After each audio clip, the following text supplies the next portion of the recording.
Alright, second grade, the things that you need for today's art project are a pencil, an eraser, and an optional stencil. You don't have to use a stencil. I just like to use one because it makes a perfect circle for me. The way that I'm going to use my stencil is I'm going to trace along the outside edge of whatever I'm using. In this case, I'm using a roll of tape. Tracing around the outside edge, and I'm being careful not to move it too much. I'm holding it down nice and firm so it doesn't move. When I lift my roll of tape or my stencil away, you will see a perfect circle in the middle of my paper. The next step is going to be drawing a peace sign. So I'm going to draw a peace sign right down the middle of my paper. Now I'm going to flip my paper over so my peace sign is now upside down, and I'm going to draw it again.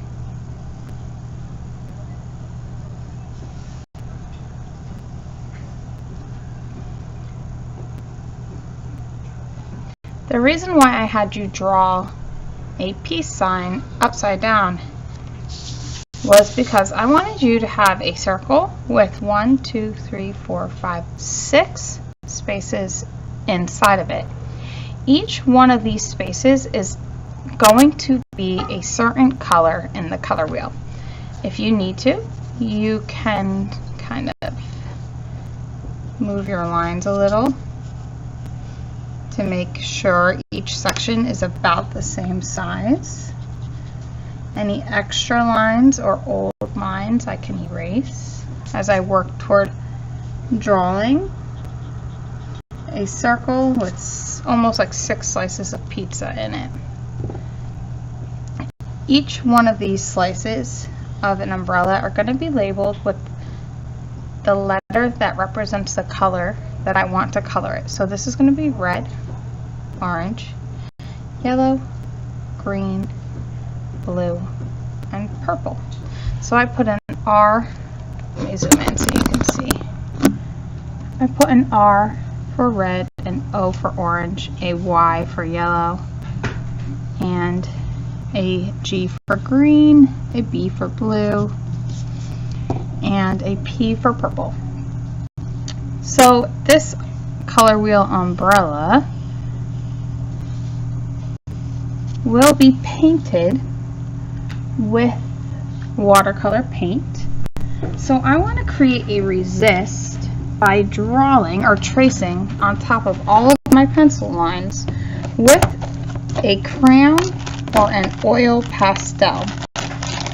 The reason why I choose to use a crayon or oil pastel is because water and oil don't mix.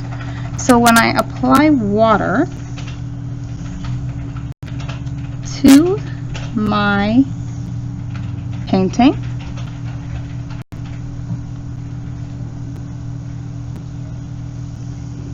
the water will push off the oil pastel, and all you will see is the color on white paper.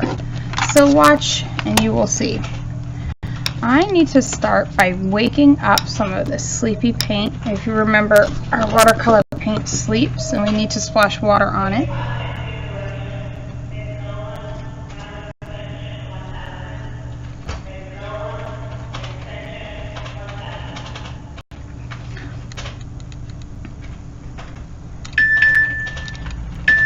Once you woke up your paint, that you can dip your paintbrush, just the toes, just the brush bristles, into the water. The water itself is the paint, so you do not need to dig in. Your danger zone, the metal part, does not need to touch the red. It just needs to get dipped in. Once you dip your toes in, you can begin painting inside those sections. You're going to notice that wherever the paint touches the oil pastel will push the paint right off of it because water and oil don't mix. But before I continue painting my color wheel, I'm going to finish my drawing. So my umbrella is drawn. Zoom out so you can see. I'm going to draw just the outline of somebody who's holding my umbrella. It's maybe just her skirt. I'm going to give her some rain boots, because if she's holding an umbrella, then it must be raining out. Right now she's floating in space, so I'm going to draw the ground for her to sit on. And maybe put some clouds in the sky if it's raining. Notice how lightly I'm pressing with my pencil. This way, if I make any mistakes, I can erase. I also like to hold my pencil closer to my eraser. So there's some clouds in the sky. I'm going to use a white oil pastel or a white crayon to create some raindrops. So I'm just putting a couple little marks coming down from the sky. You can outline your cloud with that white oil pastel or white crayon, whichever you choose to use. If you don't have white crayon, you can ask Miss Richmond for a white oil pastel.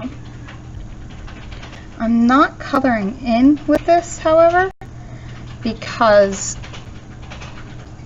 like I said, the oil pastels will push the paint off. The only part that will get colored is the white paint. So I'm going to use some blue for my sky. I'm waking up that sleepy blue paint.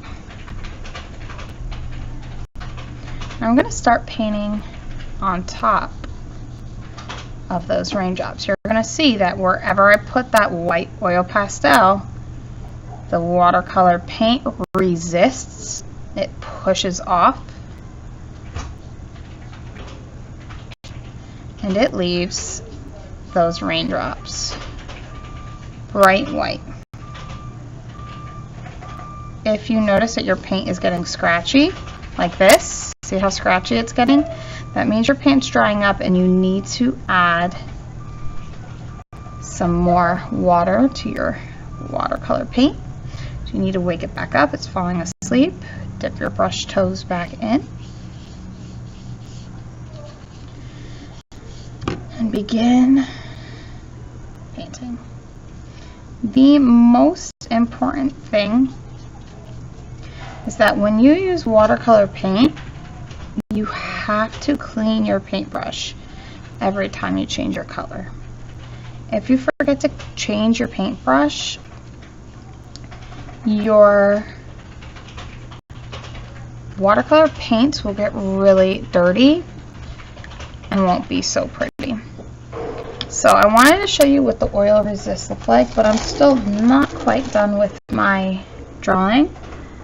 I still want to trace on top of all my pencil lines with oil pastel or crayon. And now that I'm finished, I can continue coloring in my color wheel. So I said after red is orange.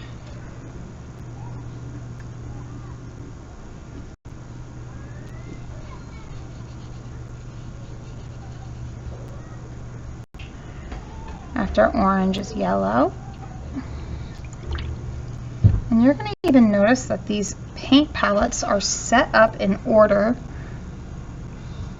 They're set up in order of the color wheel. So it's red, orange, yellow, green, blue. When you are done drawing, trace your picture with crayon or oil pastel. When you're done tracing with oil pastel, then you can start adding the watercolor paint. The watercolor paint is the very last thing that you're going to do. Take your time, paint inside the lines.